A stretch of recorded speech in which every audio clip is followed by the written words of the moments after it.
মা আজকে এত ঠান্ডা, এত কুয়াশা পড়েছে, আজকে সকালে কি খাবো মা? আজকে কি সেই কালকে রাত্রে ঠান্ডা ভাত রেখে দিয়েছো? দেখলাম তো কতগুলো ঠান্ডা ভাত আছে, ঠান্ডা ভাত খাবো আজকে? কিন্তু ঠান্ডা ভাত খাবো না মা। হ্যাঁ, ঠান্ডা ভাত আছে মা, ঠান্ডা ভাতের পোলাও করে দেবো, খাবি মা? হ্যাঁ মা, চলো তো দেখি। তাহলে চ বানাই ঠান্ডা ভাতের পোলাও। চলো। কড়কড়া ভাত দিয়ে এবার চলো পোলাও করবো। এই দেখো, ডিম নিয়ে নিয়েছি 3টে, কাঁচা লঙ্কা, গরম মশলা, পেঁয়াজ কুচি, আর এই যে মটরশুঁটি নিয়ে পোলাও করবো। চলো। তো চলো, এই দেখো কড়াইটা গরম হয়ে গেছে। কড়াইটা গরম হয়ে যাওয়ার পরে মা তেলটা দিয়ে দিয়েছে কড়াইতে। দেওয়ার পরে মা একটা একটা করে ডিম দেখো কড়াইয়ের মধ্যে ভেঙে দিচ্ছে গোটা গোটাভাবেই, মানে গোটা গোটাভাবেই দিয়ে দিচ্ছে ডিমটা কড়াইতে। তো সব ডিমগুলো মা আস্তে আস্তে একটা একটা করে ভেঙে দিল। দেওয়ার পরে দেখো মা ডিমটাকে একটু ভেজে নেবে, বেশ ভালো করেই ভাজবে। একেবারে গুঁড়ো করেনি মা, কারণ একেবারে গুঁড়ো করলে তো ডিমটা মুখে পড়বে না, যার জন্য মা একটু বেশ মোটা মোটা করে ডিমগুলোকে দেখো ভেজে নিয়েছে।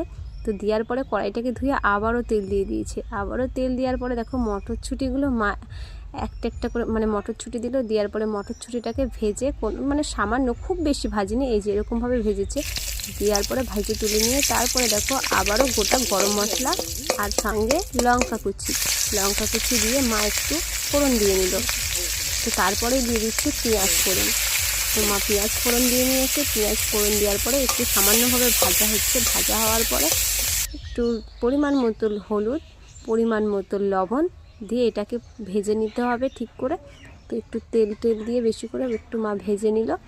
দেখো ভেজে নেওয়ার পরে এবারও মা সেই কড়কড়া ভাতটাকে দিয়ে দেবে, দিয়ে একটু ভেজে নেবে। সেই কড়কড়া ভাতটা দিয়ে দিল। দেওয়ার পরে এই যে কড়কড়া ভাতের পোলাও। তো দেখো এইবার একটু মা ভালো করে মিক্স করে নেবে, একটু ভাতটাকে ভালো করে ভেজে নেবে। তো মা দেখো ভাতটাকে ভালো করে ভাজছে।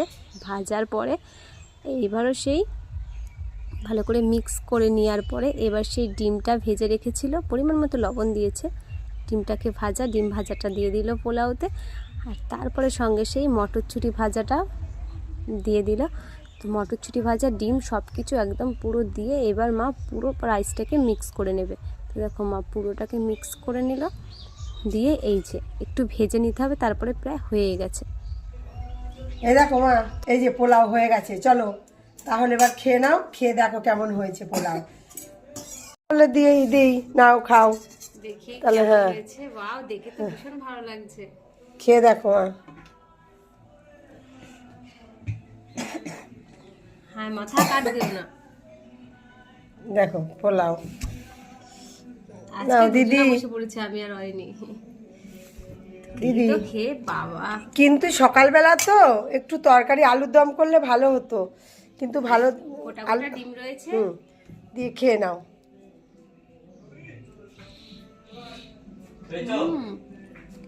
কেমন হয়েছে কড়কড়া ভাতের পোলাও? অল্প সময়ের মধ্যে একদম কত সুন্দর করে তুমি কড়কড়া ভাতের পোলাও বানিয়ে ফেলেছো। ভালো হয়েছে তো? হ্যাঁ, দেখো খুব সুন্দর হয়েছে। দেখো ডিম পড়েছে দিদির। হ্যাঁ, এই তো। হ্যাঁ, খাও। আমার ডিমটা ভালো লাগছে খেতে। তাই ভালো লাগছে, খাও। অল্প সময়ের মধ্যে তোমরাও চাইলে কিন্তু কড়কড়া ভাতের পোলাও বানিয়ে নেবে এরকম ভাবে, খুব অল্প সময়ে।